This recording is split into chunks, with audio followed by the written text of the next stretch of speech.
this is Raina Campbell, your Chief Dream Driver, and welcome to the No Parking Podcast, where through conversations and discussions with creators like yourself, we'll find interesting approaches to help you take your dreams out of park, put them in drive, and ride towards success. How you do the work and who you do it with, it's going to be really almost more important, if not, the most important thing. For other people, what the work is really important. No job is what it looks like in the movies. And most things that look really sexy and exciting have just as many bad sides and downsides as things that aren't.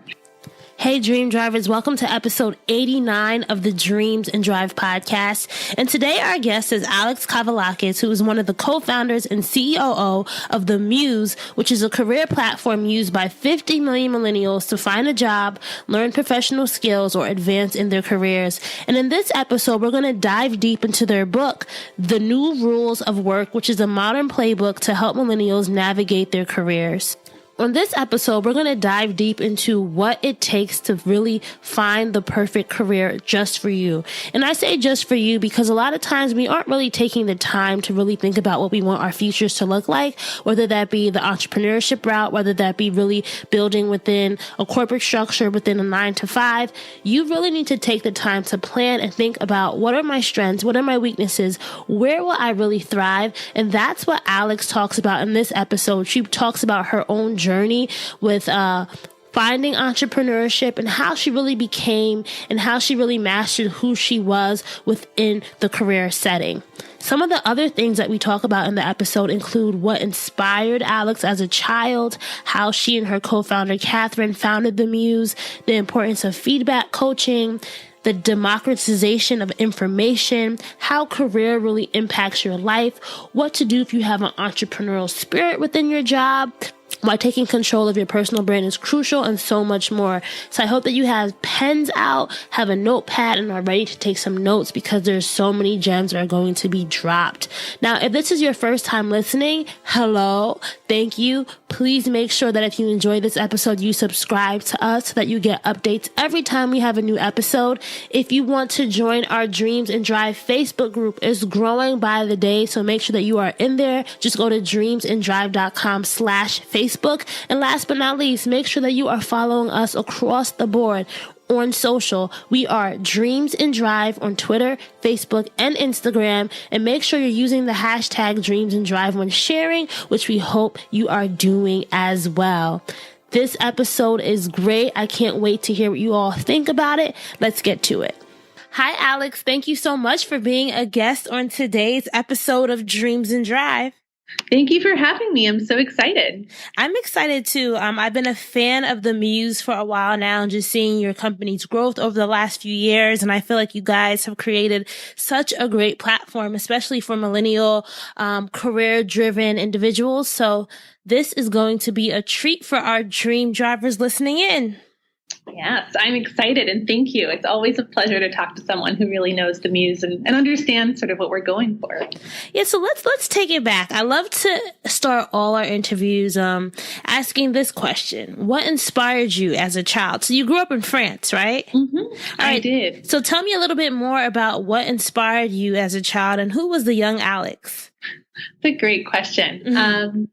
So I was a curious child. I was a little precocious, and certain parts of my childhood was probably a little bit more difficult than the average child, especially sort of really early on. I ended up skipping a grade, mostly because the teacher wouldn't have me. But I think I was just really eager to learn and really curious. And I explored a lot of different things. I found a book once that had, people talk about what they want to do when they grow up. And I had like 15 different careers in there. Like I could do this or this or this.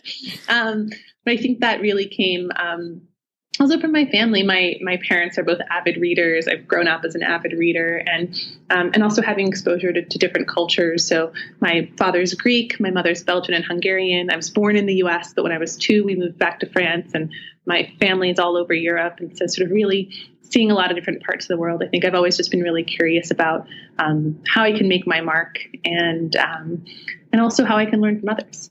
So I love that you said you were an avid reader, and I feel like that has been a theme over the past episodes that when I interview people, I feel like us dream drivers, we all are lovers of knowledge, right? Do you remember your first book that you kind of obsessed over, or books that you read when you were younger? There were a lot of them, but one of my absolute favorites was The Phantom Tollbooth. Mm-hmm. It's a kind of a story that talks a lot about this, right? It talks about numbers and knowledge and words and how to value them. And it's also a bit of a smart ass book, where it has a lot of tongue in cheek, a lot of wordplay. I really love that sort of clever writing. And I've revisited that book many times since I've been a child. And even the documentary about how it was created is actually pretty cool.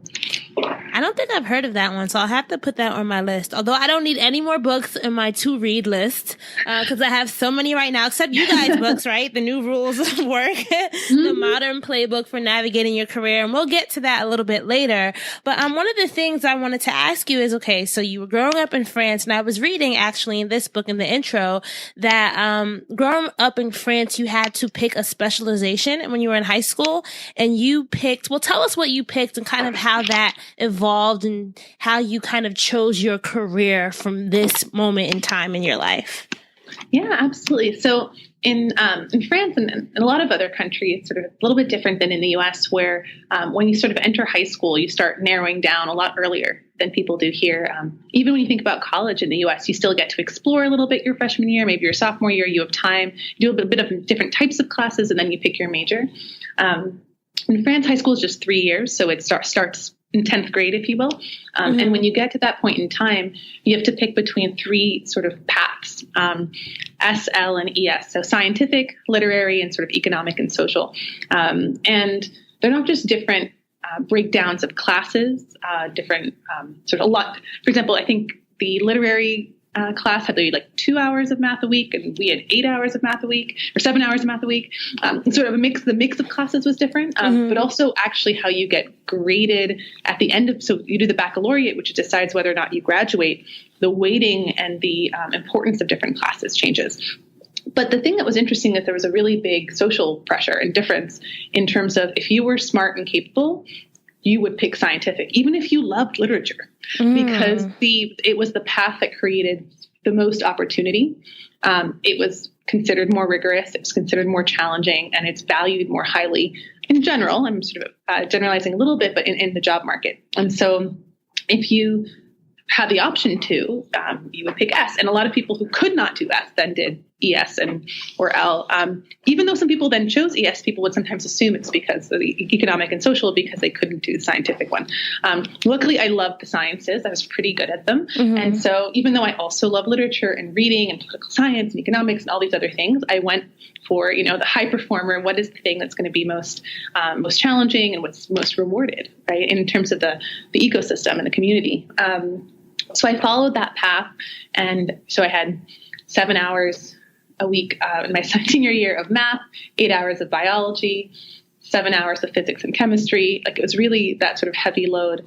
And in your very senior year, you get to actually specialize even more. And you have to pick between those three sort of line items: math, biology, and physics and chemistry. And I picked biology, and it meant that you spent an extra 2 hours a week on it, and also that you got to do different sorts of work. And so I started doing genetics research. We made it fruit flies and like all sorts of other stuff. And I just found it so interesting, so fascinating. And I read a lot of books like Genome Project, and there's all these really cool books in that space. And I thought, you know what? I think that's what I want to do. I think this is really interesting. I find it intellectually stimulating. And so I ended up going to college in the U.S.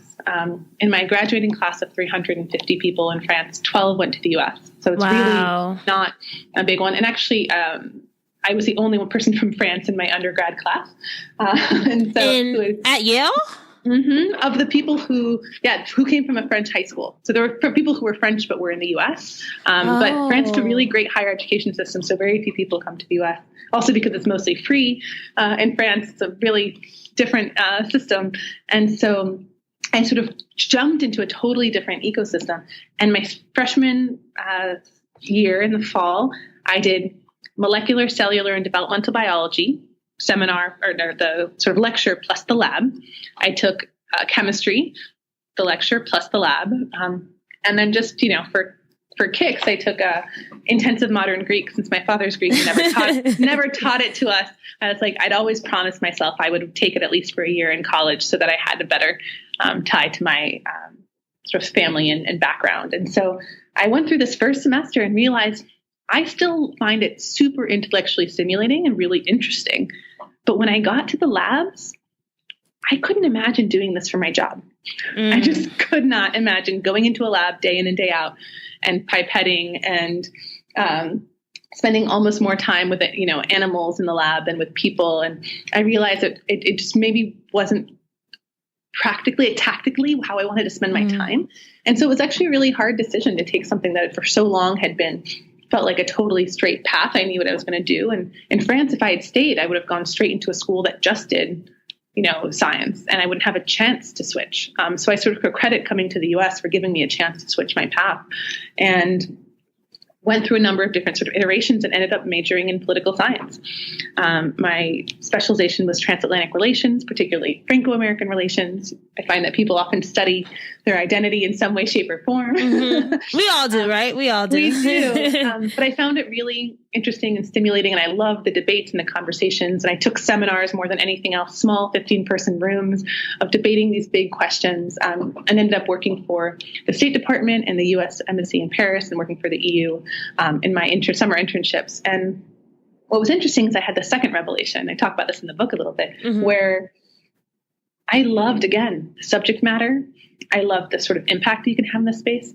But man, the speed of impact and the bureaucracy was a real challenge for me. And I discovered about myself that how I do the work is almost more important than what the work is. How you do the work, you said?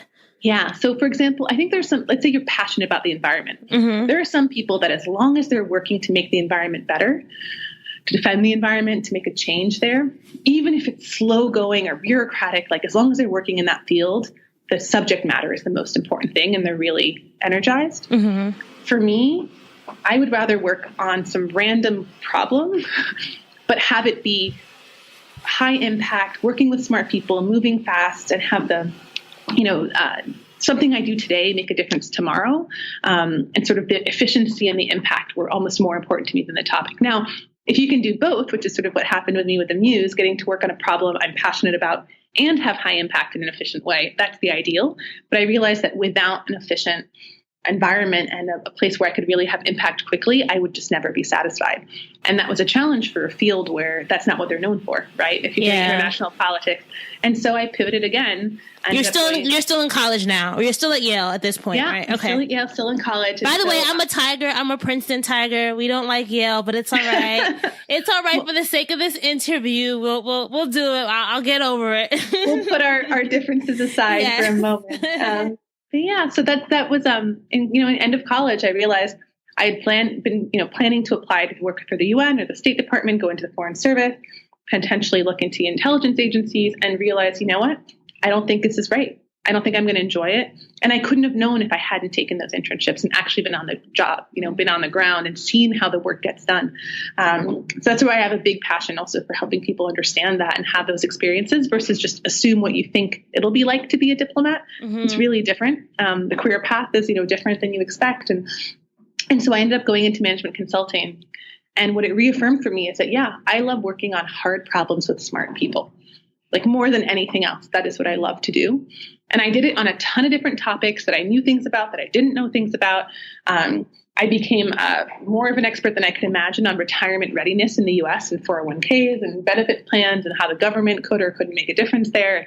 But all these different things I worked on, business reorganizations, credit card stuff, a lot in finance. And it's not that I'm passionate about finance, but being able to say in 3 months, I did work that's going to make a difference and make things better. And I worked with smart people to get there. That for me was really, really energizing. And so that was sort of my career journey. And the lesson that I learned is that it's important to really reflect on what makes you tick. And it's going to be different for everyone. But for some people, how you do the work and who you do it with, it's going to be really almost more important, if not, the most important thing. For other people, what the work is is really important. And that's okay. But it's just be honest with yourself and spend some time to reflect, because I think it allows you to make better decisions. And I think that's something that you outline very well, and give some exercises or some things that the readers can work through. But at this point, right? So you're at McKinsey. Were you thinking of entrepreneurship?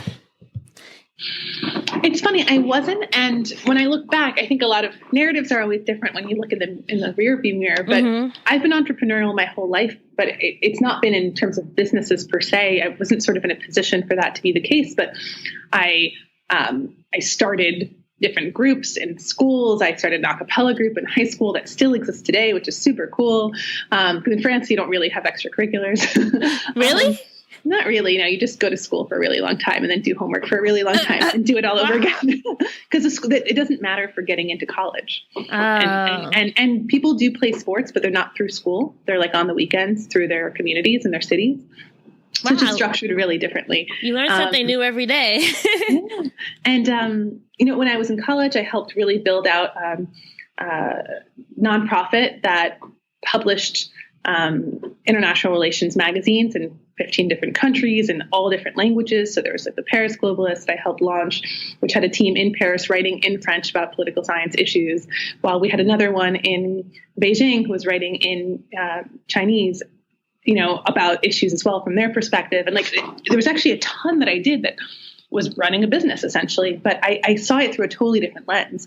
I just didn't realize that's sort of what I was doing, and that I both enjoyed it and in some cases had some real things to bring to the table and things that I learned from it. So I wasn't thinking about entrepreneurship.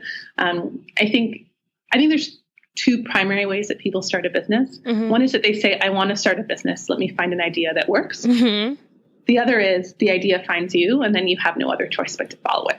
So let's talk about that. Let's talk about that. So you and Catherine, who's your co-founder at the Muse, and maybe you can tell the Muse, maybe give a one-liner on what the Muse is before we start talking about this story and everything that you guys have put together and how you've impacted the career landscape. Yeah, absolutely. So the Muse is a little over 5 years old. It's a career platform that really helps more than 50 million people a year find sort of inspiring careers at innovative companies. So we have great career advice, articles. We actually have great career coaches you can also get for resume reviews or to help you get unstuck when you're trying to figure out, how to handle a difficult decision in your career, a turning point. And then one of the things we're most known for is we do these photo and video profiles of companies. So you can actually go and look inside a company, see pictures of their office, watch videos of their employees talking about the company culture, their projects, what gets them excited, and really get a better sense before you apply of whether or not you think it'll be a fit versus just reading, a couple paragraphs of text that are, included in a job description. It doesn't give you the same sort of human view into a company. And so our goal is really to help people figure out what they want to do with their lives and how to get there. It's what we've been doing on the Muse for, themuse.com for 5+ years now. And this book is sort of taking that to the next level by giving people a playbook, a guide that they can write in. As you mentioned, there's lots of worksheets inside of it. And so that's really, rather than having to find an article and go down a rabbit hole, this takes you sort of A to Z and sort of, it's something I'd recommend people do every 2 to 5 years. Is revisit and go through the process of thinking about what you want and how to get there. Yeah. And okay. So before we get to the book, the one thing I want to go back to is you said the idea found you. And a lot of our listeners right now may have ideas, right? But they don't know what to do once they have the idea. So how did you and Catherine, your co-founder, how did the idea come to you all? And then what happened next? And how did you actually make it a reality? Yeah. So the idea, I think, is really, it's a series of ideas and realizations and conversations that sort of makes it come to life. I think it's very rare that you have that aha lightning moment, light bulb moment that really hits you. It can happen to people, but I think most of the time it's a little bit more gradual. And so there was actually a couple different things that we noticed, problems that we saw in the world that all came together to sort of become the Muse. So one of them, Catherine and I both started at consulting firm McKinsey around the same time. And within a month, it was really clear that although she was going to learn a lot from it, Catherine was not going to be a career consultant, that she was going to do the 2-year sort of program that she had signed up for and then move on to do something else. And it was actually really clear that it was a really good fit for me. Not that every day was perfect. There's good and bad days in any job, and good and bad managers, good and bad clients. I certainly had my share of each. But overall, I found the work energizing, and I found the culture energizing. And I found my people within it as well, and sort of started getting good mentorship and growth, and could see myself staying there for a long time. I think it actually surprised a lot of people when I left. And Catherine, on the other hand, that was not the case. And what was interesting is neither one of us could have known before we joined who would have been who, right? We didn't have enough information to really understand the culture and what we were stepping into. So I think that realization, and both the importance of culture fit, because Catherine and I, we're just as smart, just as motivated, just as ambitious. It's not a question of drive or skill or anything like that. It's a question of fit. And so that was one of the big aha moments, was a lot of people are taking positions having no clue about fit or not. And although we can't give someone 100% certainty on that, there's certainly more information you should be able to get ahead of time. So I think that was one big realization. Another was around sort of career advice in general. We graduated, we had all of our peers starting out working for the first time, big transition period for a lot of people. And one of the things that McKinsey is really good at is feedback coaching and professional development. You get feedback really regularly. It's very specific. You actually get trained on how to receive and give feedback. So much so that if someone tells me I have feedback for you, it's like a Pavlovian reflex. I lean back, I get into listening mode. At the end, I ask clarifying questions and I say, thank you, right? Like, as long as I start the sentence with, I would like to give you some feedback. Like I have to do that. And so as a result, any things that I was doing that wasn't great, or things I wasn't doing that I should be doing, I was called out on it pretty fast, and it gave me a chance to fix it. And really fast, I saw this gap between me and my peers that I graduated with, who didn't have managers who were helping give them feedback and coach them and grow them, where they were doing things that I had already knocked out of my system. I was told, this makes you look really junior. And they were right. And I'd stopped doing it. And then I would notice them doing things that were like really junior, but no one pointed it out to them. How can what? Like starting a sentence with, well, I'm not totally sure. This might be a bad idea, but I was thinking maybe, and then giving their opinion. Like, you don't need to hedge it. You can say, I was thinking that maybe blank. What do you think? Just sort of that directness, that control, how you deliver a message. I fidget a lot, or I used to fidget a lot. And like, I would rock in my chair, and I had a manager be like, stop it. Like, just stop it. That's so useful. And I feel like it's something that a lot of us don't get in our careers. It's so useful to have that feedback. Yeah. And so what we realize is, look, we can't change whether or not you have a manager who's going to give you that feedback, but there are some rules of the business world, right, that help you be more or less successful. And if you know what they are, you can choose if you want to follow them or not. But the worst way to play the game is not knowing the rules, not knowing that when you do these things, people are going to dismiss your ideas or not take you as seriously or think you're more junior. And if only you did this other thing, you could, which you have control over, if someone tells you, you could actually make a difference. And I think it's also a question for me of democratization of information, right? There's a lot of things you pick up from your parents and your parents' peers. And if your parents are doctors versus work in the factory, you're going to have a different exposure to different kinds of work, and you're going to observe them do different things. If your parents work in finance, my father was a consultant. He speaks literally in threes. He's like he speaks like a consultant. I actually didn't realize how much I picked up from him until I got there, and a lot of things felt really natural. And so I think there's also an element there that helps people who aren't coming from a background better acclimate if those rules are written down. So circling back to sort of how that idea started with sparking the idea for the Muse, is that we believe that there was such an opportunity and a need for this to be written down in a way that was both really human, right, but also really tactical. Most career advice at the time was either felt like it was from the 70s with big shoulder pads and totally out of date, or there's a lot of really personal blog writing, right? Where it's like, let me ramble and tell you my story, which is interesting to hear about their story, but it doesn't tell you anything about what you should do or how you should consider doing it. And so, for example, when we write articles about how to negotiate, like, it doesn't help to tell someone, make sure you negotiate. Like, they know that, most people. How to do it is the hard part. So here's scripts.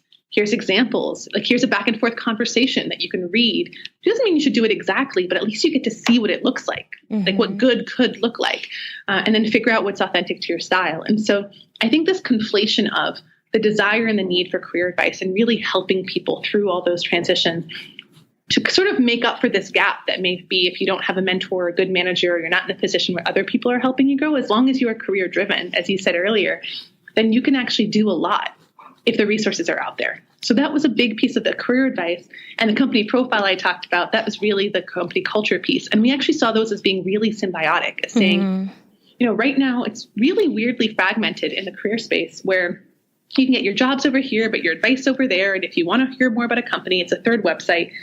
But really, you just want to help get unstuck in your career and take the next step. Why is that not all in one place? So all of that coming together is sort of how the Muse evolved over time, and the two big things that drove us to start it. And I think what's really helpful about the Muse too is that you guys know your market and you know how to make it appealing to, our segment and our demographic, because I think it's important to get the advice, but also feel comfortable and be visually attracted and just feel like it's an experience more than just receiving the knowledge, if that makes any sense. Yeah, absolutely. I think the user experience is really important. Like there's no reason we should still be living in the 1990s when it comes to career tools, when, you can get food delivered by pushing a button, but applying to a job takes 15 minutes and it's really hard. And then doing a resume makes you pull your hair out. So I think there's actually, I find it so interesting how transactional most sites in this space are when it's actually such a personal, human, and emotional process, right? When you are on a high for your career, it has such a big impact on you. But when you're in a low, if you're applying to jobs, getting rejected, if you're laid off, if you're unemployed, that has a big impact on your personal identity and how you feel about yourself and how you sort of present to the world, and acknowledging that the difficulties and the emotional component while trying to give a little bit of sort of positive reinforcement and some humor in some cases, to make it a little bit easier, is if we can take some of the agony out of the job search, I think we'll have done a good job. So we have the New Rules of Work, the Modern Playbook for Navigating Your Career, which is also co-written by Catherine, who is your co-founder. What's the biggest thing that you think this book offers for its readers? Yeah, so I think the biggest thing this book offers is a path and a way to walk through different points and challenges that you might be thinking about when it comes to your career. So the first part of the book, it's in 3 parts, is all about, so what do you even want, right? What kind of job are you looking for here? Which I think a lot of people actually skip straight to applying. They make an assumption and they jump in. And so it's taking a step back to say, what do you value? What are your career values? How does that line up to possibly different industries or functions that you've considered or not considered in the past? What assumptions do you have that you should test? Like, a lot of people have a negative connotation of sales careers. You're like, oh, well, that's not really a creative path. Consultative sales can be super creative. There's a lot of ways to weave what you're looking for into different career paths if you really think about it and learn more about it. And so I think that whole first section really gives people a chance to think through what they want, gives them the method for how to do it. The second part is all about, okay, now you know what job you want. How do you get it? Resumes, interviews, cover letters, negotiating, all of that good stuff. And then the third part is, once you have the job, how are you going to be successful there? So productivity, interpersonal skills, personal brand, growth, all these pieces. So I think of it as you have this sort of playbook, and you can actually, depending on what you're going through, you can skip to a certain chapter. You don't have to read it cover to cover. Certainly you'll get a lot out of it if you do, but if you're happily in a job, you can jump straight to part 3 and wait until you're sort of in a more contemplative, I don't know what I want to do next mode, to go back and visit part 1. I also think the other thing it offers is something you can come back and revisit. So because it has all these worksheets, you can really make it your own. You can write down what matters to you. You can write in the margins. Like, we really wanted this book to feel like it's your book. And all the exercises in it, you can then download online as well. So if you want to redo them, that's not a problem. But I find that can feel really empowering as a next step, especially when you feel stuck, to say, oh, hey, I'm going to go through, I'm going to do this exercise, and it's going to tell me what the next thing is to do, so that I can get to the next point, take that next step, and not feel stuck anymore. So a lot of our listeners are entrepreneurs, but they also have 9-to-5s, right? And not everybody who has a side hustle necessarily wants to be a full-time entrepreneur. So their career is still very important to them. So what tips would you have for that person who has an entrepreneurial spirit, but is kind of feeling stuck in their career. Maybe walk us through some steps that they can use in their life to kind of find the best fit for them so that they can still be a side hustler at night, but really have a fulfilling career during the day. Yeah, absolutely. It's really common and it can be challenging because you don't always have people around you in your life who are going through that same balancing act. Mm-hmm. I think the biggest thing actually is that I'll go back to sort of idea of career values. It's what we talk about in the first chapter of the book, which mm-hmm. is making sure for you, what is it that you want out of your 9 to 5? Mm. And so it could be that you want stability. It could be that you want teamwork, a chance to work with others since you're working solo on your side project. It could be that you want growth and coaching because you aren't going to get that somewhere else. It could be compensation, strictly. It could be flexibility. You really want this ability to influence your schedule in a way that works for you because you need it for your side hustle. Mm-hmm. And depending on what it is that you're looking for, different 9 to 5 sort of opportunities are going to be a better fit for your particular life and your particular career than others. So I always talk about you could take 2 people with the same resume, the same major, the same skill set. If one of them wants stability, compensation, and opportunity for growth, and someone else wants creativity, flexibility, and travel, they're going to choose something different. Just because their past looks the same doesn't mean their future should.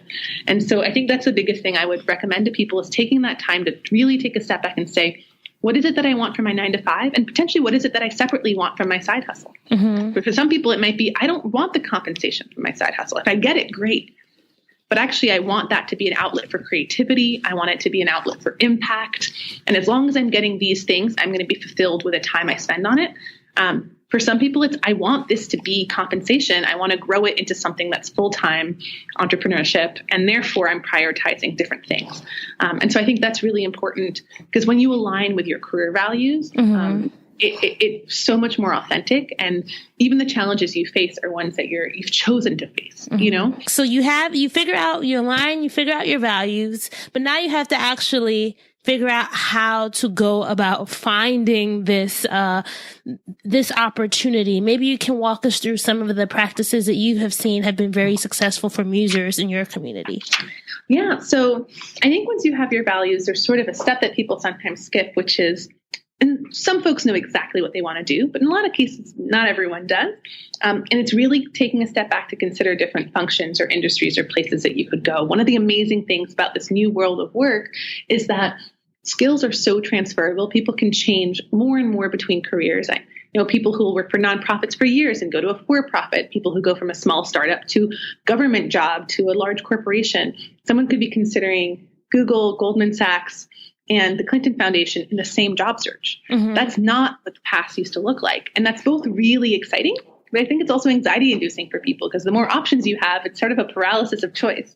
And so I always encourage people to then think about actually laying out what are all the different possible functions or industries. So for example, okay, you're talking about entrepreneurship, but you might want to consider PR or journalism, mm-hmm.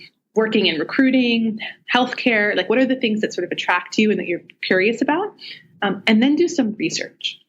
And I think that's one of the things that people are loath to do. But if you want to take your career seriously and make an informed decision, it's almost worse to make a decision, take a job, and then say, oh, shoot, I now have to spend 1 or 2 years in something that's obviously a big mistake versus taking a little bit more time up front to do that research and take the time to think about, okay, is journalism going to be what I think it is? It's not no job is what it looks like in the movies. And most things that look really sexy and exciting have just as many bad sides and downsides as things that aren't. And so talking to people in the job, doing research about specific companies and their culture, all those things I think are really, really important, as well as if you can try something out. That's always really valuable. So one example we talk about in the book, a friend of Catherine's and I was considering a job in social media and was like trying to figure out if they wanted to make a transition into that field. Mm-hmm. And they started out by volunteering their services to a small local, a small business locally. They were thrilled to have, volunteer social media coordinator. It was a great line item to be able to add to their resume, but they actually, through going through that experience, realized, I don't think I want to do this full time. Like I kind of enjoy doing it a little bit and I enjoy doing it personally. I really love engaging on Twitter and all these things, but I don't know that I'd want to do that for my whole job. And they didn't make a big career switch, go through all this interviewing, and then go into the wrong job. They got to sort of test it out first. And so not everything is like that. If you want to be a doctor, you can't really test that out. But I do encourage people to do that research. And then once you have a little bit more of that certainty, okay, this is the one or two sort of things I want to do, then it's about getting serious about how you get that job. And I'm all about, and the book is all about, and the Muse is all about, quality over quantity. I think one of the biggest mistakes people make is sort of the spray and pray approach. You make your resume and you apply 100 jobs a day. I've actually heard people say, this is my successful job search. It's because I applied to this many jobs.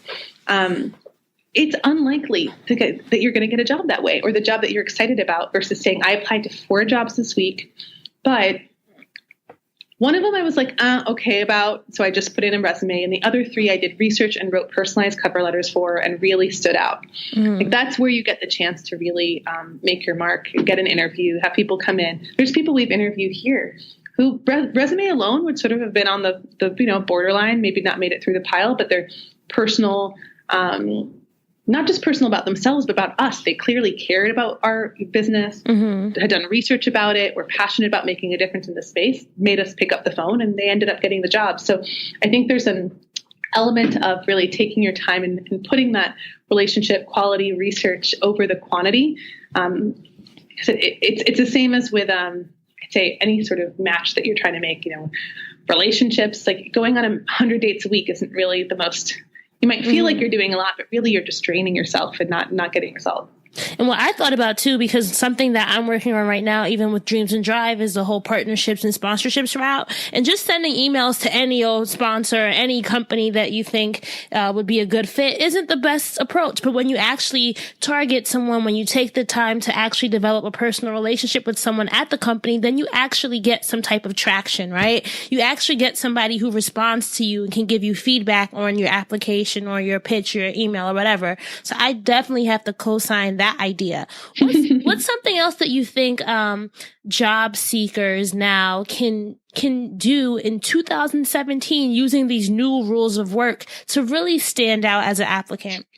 Yeah. So one of Catherine's favorite chapters is about personal branding, which I think a lot of people think of as a dirty word. Sometimes where it feels a little uncomfortable. You're like, I don't know if I'm branding myself, but I do think, we think of it as your personal brand exists whether you like it or not. And so what people say about you when you're not in the room, right? If someone's at a conference and your name comes up, how do they describe what you do, what you know, what your aspirations or your career is? And so I think taking control of that is a really good opportunity to stand out. And what we talk about a bit in the book and a lot on the site is, for a lot of people, a personal website has been a really, really great tool because it lets you tell your story on your terms. If you have a one-page resume, that's one thing. That's a standard industry format. But your personal website lets you be more visual. It lets you, if you've written a lot, you can highlight your best work. If you have done projects, you can actually put slides of, I did this big campaign. Here was some of the impact. If you volunteer, you can show that. You can show some personality. And that's something that historically was mostly for designers or really creative fields. But that more and more I've seen writers, project managers, people in all sorts of different industries really embrace and can really help you stand out when you apply. And I know some folks where they didn't even apply. Someone came across their personal website and reached out. And so I think, you can link to it from your LinkedIn, from your different social media profiles. So it's also a chance for you to develop, especially if you're interested in it, develop a little bit more credibility and expertise in the space, which for a lot of people is exciting. And I think that's something that is affirming for people who feel like working on the other things that make up who they are as an individual. It's actually important, right? To take some time to have an outside brand that you can then market, invest in that, because people want to see a well-rounded individual and not just a regular, anyone applying for a job. But on that same line, do you think cover letters are dead? And I may or may not be asking for personal reasons. Great question. I do not think they are dead. I know people hate them. They're the worst. But so the stats are that 45% of hiring managers really care about cover letters and the others don't. And what's hard is it basically means you have a 1 in 2 chance when you take the time to do it that person's going to care. I see that as an opportunity. You have a 50% chance of really standing out by going the extra mile.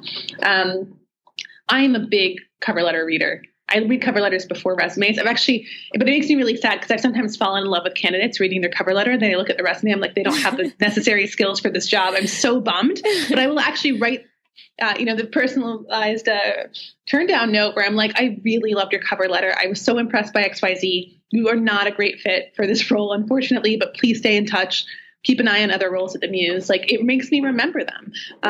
And I think there's a real opportunity there for people to stand out. I've seen people, even here, we've had people do creative things. So there's someone who's done really well is on our sales team who actually took our company profile sort of format and made a profile for herself. And so in the same format where normally there's a picture of the office, there was a picture of her where there's normally a description of what the company does. There was a little bio. And it was like a really creative and Muse personalized approach that we circulated around. It's like, oh my gosh, did you guys see this application that came in?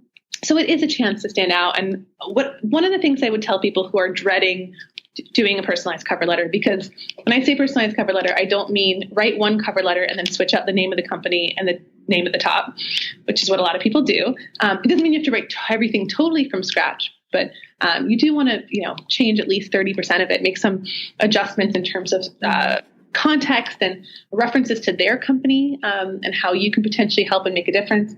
And one of the suggestions I give people, because that sounds really daunting, is think about your job search the way that people thought about college applications, which is you're going to have your target schools, your safety schools, but you're also going to have your reach schools.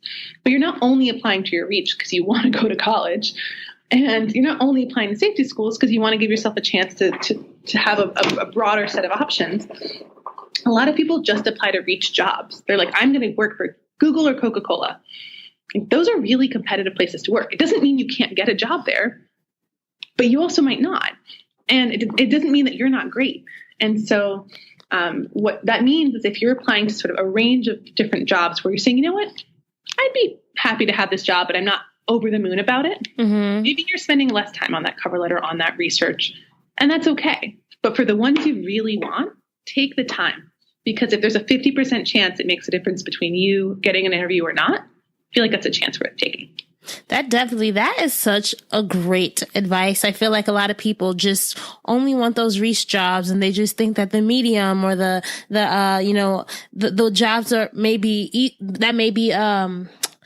what's the word? Like the easier reach for them are beneath them. It's definitely not. And I think it's something that has to be a mindset shift as well.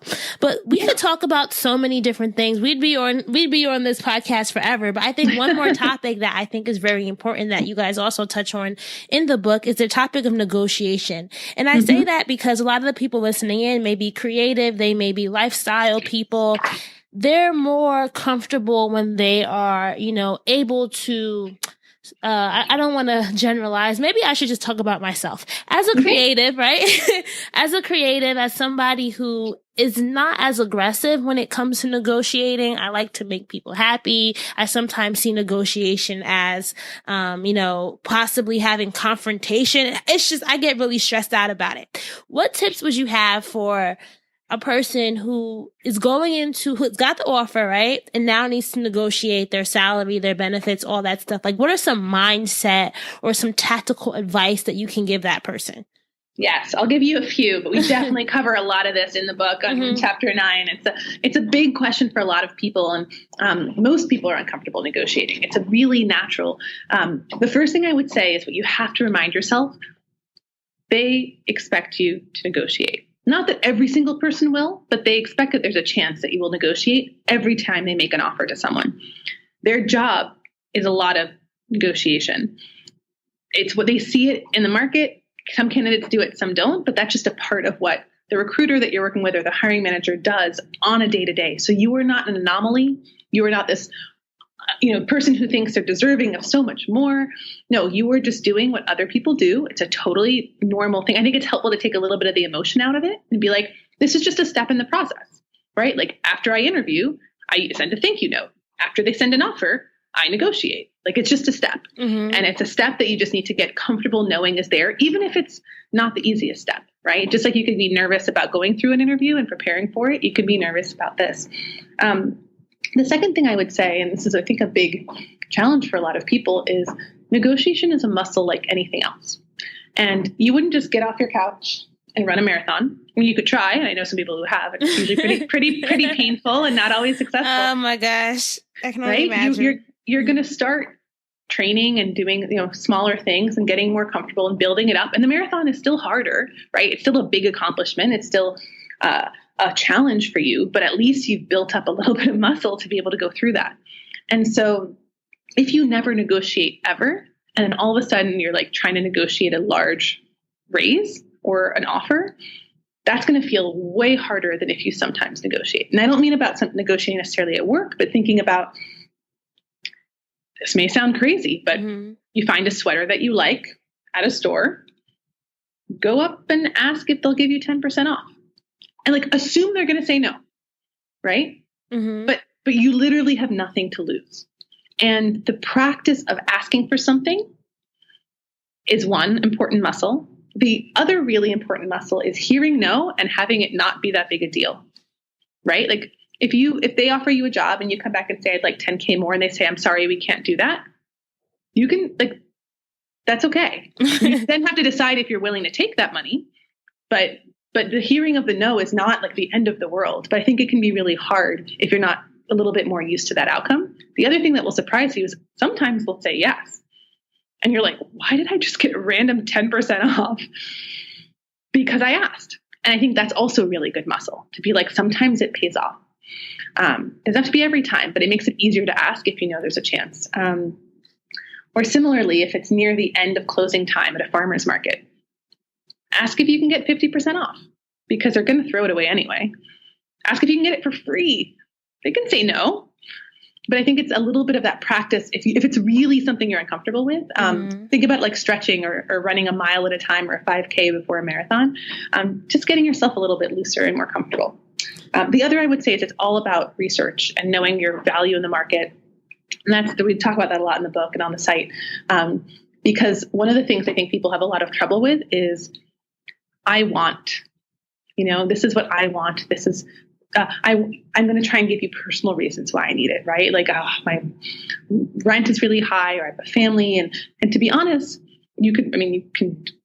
I've seen people have those conversations bringing that up, but if I'm looking at two different candidates for the same role, the fact that one has a different rent actually doesn't impact my ability to give them different amounts of money. What does is their salary in the market. And there's a lot of places, a lot of opportunity to say, hey, I know you made me an offer for this. When I look at the market rate, it's not about me, it's about the market. It's actually higher. And I would, really love an opportunity to be paid market rate.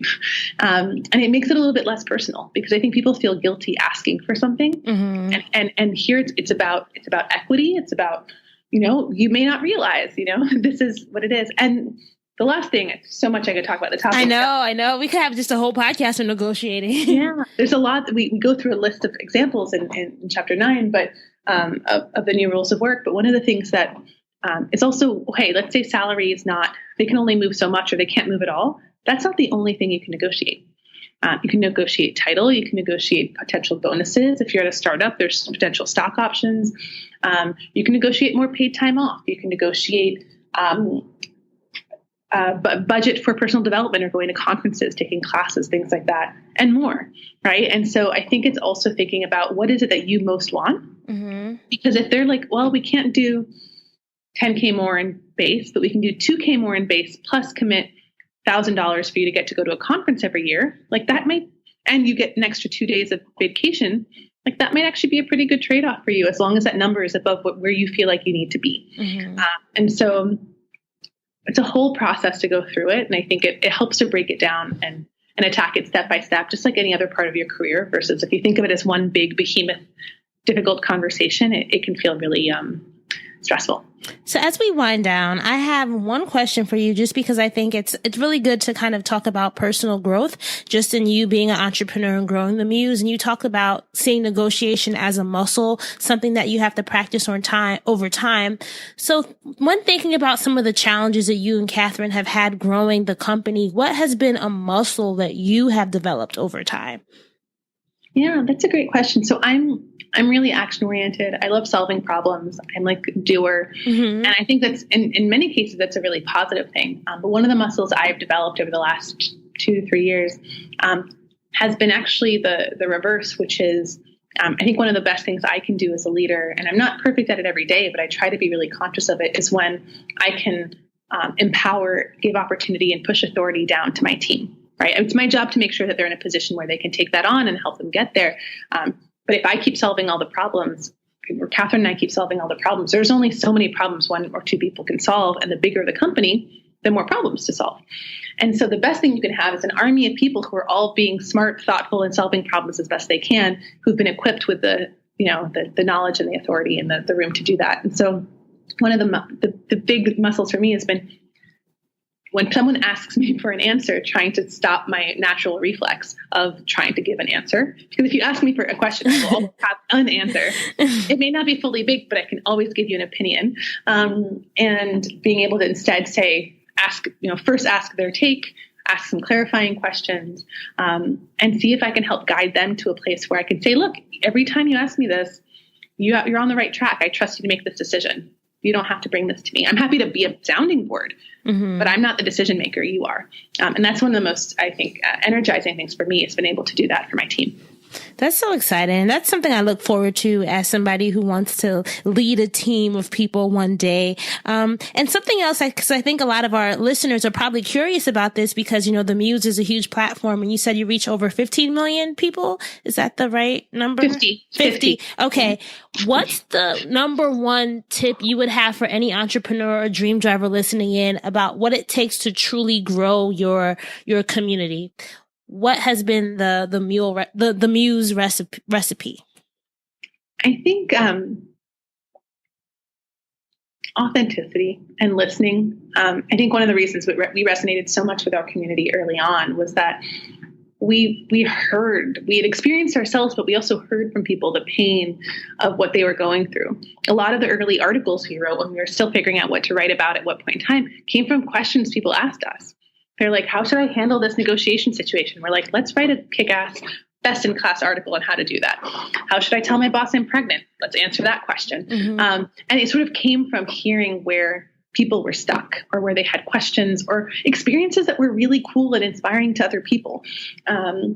And so I think that's always really important. And it's hard. The bigger you get, you have to really have discipline about taking a step back and, reading notes from users that come in, even though they don't come straight to me anymore. They go to someone else on the team who's fantastic and works with, deals with them really well.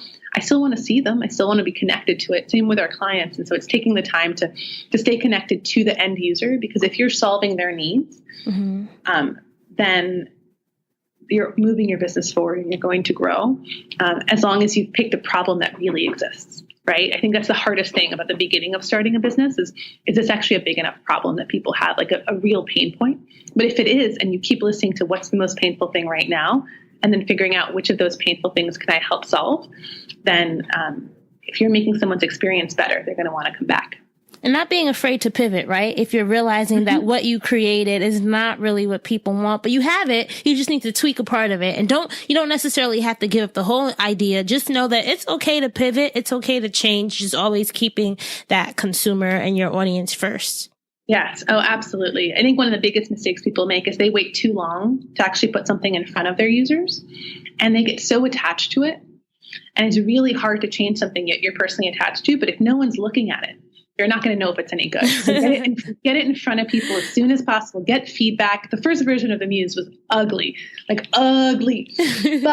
getting it out there made a difference, because we heard both, oh my gosh, I love this, but also I want more of this. What if we could have this functionality? Like, it was both constructive, negative, and positive, but it was about, we want more of this, or we want you to do this better, not I don't want what you're offering. Mm-hmm. And that sort of gave us instead of prioritizing what we thought the biggest next step should be, we actually were able to hear from the community, this is what they want next. Mm-hmm. So let's go into our lightning round, Alex. At this part of our interview, I'm going to give you a prompt, and I want you to tell me the first word that comes to mind. And remember, this sticks with our whole dreams and drive metaphor. Okay? Okay. The first word is park.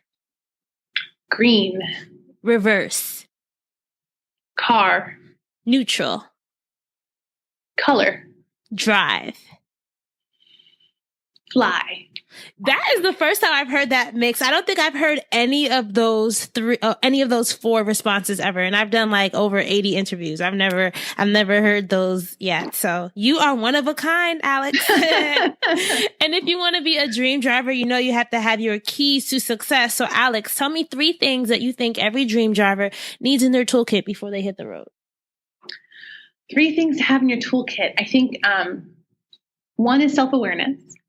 You are never going to be perfect. There's a lot of things you're going to need to learn, humility that you're going to have to, face things that you're not doing well in the mirror. There's also strengths you have to be aware of so you can capitalize on them, and weaknesses you have to grow on, but also surround yourself with people who help make you better. And so I think self-awareness is one of the biggest things for any career, but especially if you're thinking about embarking on entrepreneurship, because you're not going to have other people around you reflecting things back in the same way as you might in a career where your boss might be like, hey, I want you to change this. Mm-hmm. And so taking that time to be reflective is really, really important. The second I would say is curiosity and experimentation. At least for me, that's sort of my style, and Catherine's as well, is trying things and learning from them as fast as humanly possible. I think one of the reasons we were successful early on is that we learned faster. We tried a bunch of stuff that didn't work, but we turned it off as quickly as we figured out it didn't work. And then we turned up the volume on the things that did work. And it's not always the ones you think. So if you put 10 irons in the fire, one of them will work out, maybe 2. But if you only put 1 iron in the fire, you're not going to be in the same position, or it takes a little longer to get there. And so experiment, try things out, and be really hypothesis driven, right? So instead of saying, this is going to be good, saying, I think this is going to be good because X, let's see if we can prove whether that's true or not. And the biggest success you can have is to either validate or invalidate a hypothesis. It actually doesn't matter which one you do. If you prove that what you thought is wrong and you learn from it, that is always success. Like, that learning is really, really valuable. The worst thing you can do is not really know either way and go off of an assumption. Mm-hmm. So I think that that curiosity and that experimentation is really important. And the last is really grit, drive, hustle, like that piece of it. It's a hard journey. There's ups and downs. You work hard, get a lot of rejection. Not everything goes according to plan, especially in the early days of any business. There's usually a lot of financial stress, figuring out how to make things work, times where you don't know if it's going to make it. And I think it requires a lot of resilience. And it's both it's a muscle that you develop as you go through that process, but it's also good to go into it, again, self-aware, eyes wide open, that this is not going to be a piece of cake. It's not easy. Even a freelancing career, right? Even if you don't have a full business and employees and all of that, mm-hmm. that's hard too. And so that resilience, I think, is healthily complemented when you have a community around you, right? Like your dream drivers or mm-hmm. other friends that you have, peers in your space that you can really talk to. For us as early stage founders, we had a lot of other founders that we turned to, and it made it a lot easier to realize you're not the only one going through it. And they may have solved something or faced them before, and you can learn from them rather than having to start from scratch. And vice versa, you can contribute to others, which makes you feel really energized and makes you also reflect on what you've learned when you realize someone else is facing something that you now know the answer to. Thank you, Alex. I have so many notes, and I have the book too. So I just feel like I have so much information now that I can leverage and really use in my own personal life as well. But maybe you can tell our dream drivers where they can find you online and where they can get the book as well. Absolutely. So you can find me online on Twitter very easily at ACAV, ACAV, or on themuse.com. If you search for my name, I write a ton of articles on there, a lot of stuff on productivity, but also on management and other topics. And then the book, The New Rules of Work, The Modern Playbook for Navigating Your Career, you can find it in bookstores around the country. You can find it on Amazon. If you want more information, actually, themuse.com/thenewrules has links out to all of that, so you can check that out as well. And then you can find the Muse at themuse.com or online at Daily Muse on Twitter. Thank you so much, Alex. I enjoyed our chat, and I hope that you enjoyed talking to our dream drivers as well. I did. Thanks so much for having me. All right, so that's a wrap for episode 89 with Alex. I hope that you enjoyed hearing her dream driving story as well as her keys to success. And thank you to Alex and the Muse for just sending me this book, The New Rules of Work. I read it. I actually really personally enjoyed it. So if you guys really like what Alex was saying, I really encourage you all to check out the book. This is not sponsored. I'm not getting paid to say this, and I just want to make a full disclosure that I really do think that it really outlines a lot of things that you should be thinking about as you navigate the career process. So make sure you check it out if you are interested. So I wanted to do a little update on the podcast. I don't have any particular question and answers. And if you guys ever do have questions that you want me to answer on an upcoming episode, just feel free to email me, Raina@dreamsanddrive.com. But anyway, so I just want to give an update. I think one of the biggest things that has happened over this past week is that I had an interview for another podcast that should be coming out later this month, June 2017. And it was with Art Steele, who has a podcast called The Shingle Life. And I was talking about 10 ways to promote and grow your podcast. And during that conversation, or I should say after the conversation, Art said to me, why don't you do a podcasting, marketing course? And I was like, oh my God, would people pay for me to talk about it? Do I even know anything? And I didn't realize that for the past hour, I had been talking to her about how I really promoted the podcast and gave a lot of tips. And I think that was a teachable moment for me, because I think a lot of times we sit in our gifts and we don't realize that they are valuable to other people. And one of the things that I've been struggling with, and I've said this on the podcast before, is really figuring out a way to monetize. So sponsorship is great, but if your numbers aren't really high, you don't have the connections, it's really hard to secure sponsors for, multiple episodes. I really have been thinking about ways to create a passive income stream. And this, maybe creating a course could be the answer to that.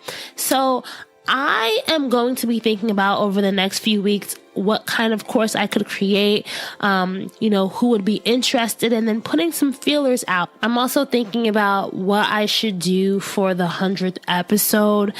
I was thinking of doing an event, maybe doing some type of compilation episode, so stay tuned. If you love this episode, this is your first time listening, I invite you to subscribe wherever you're listening, whether it be SoundCloud, Stitcher, Apple Podcasts, Google Play. Hit the subscribe button so you get updates every week, and make sure you are following us on social. We actually get the most plays from social, so share this podcast with a friend. Let somebody know that you listen to something that you enjoy. It will help the mission, it will help the vision, it will help the community grow, and I'll really appreciate it. Keep dreaming, keep driving, and we'll chat again in episode 90.